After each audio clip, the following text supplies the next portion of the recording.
गजा जंगबंदी के चंद ही रोज में इसराइल ने मुहायरे की खिलाफ वर्जियां शुरू कर दी। इसराइल ने गजा में मंगल को मुख्तलिफ हमलों में 9 फ़लस्तीनी शहीद कर दिए।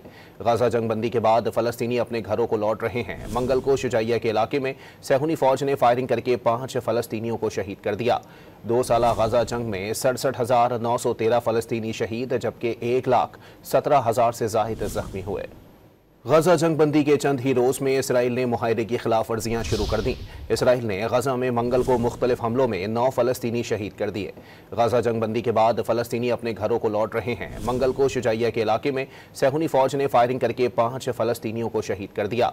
2 साला गजा जंग में 67,913 फ़लस्तीनी शहीद जबकि 1,17,000 से ज़ायद जख्मी हुए। गजा जंगबंदी के चंद ही रोज में इसराइल ने मुहायरे की खिलाफ वर्जियां शुरू कर दी। इसराइल ने गजा में मंगल को मुख्तलिफ हमलों में 9 फ़लस्तीनी शहीद कर दिए। गजा जंगबंदी के बाद फ़लस्तीनी अपने घरों को लौट रहे हैं। मंगल को शुजाइया के इलाके में सहूनी फौज ने फायरिंग करके 5 फ़लस्तीनियों को शहीद कर दिया।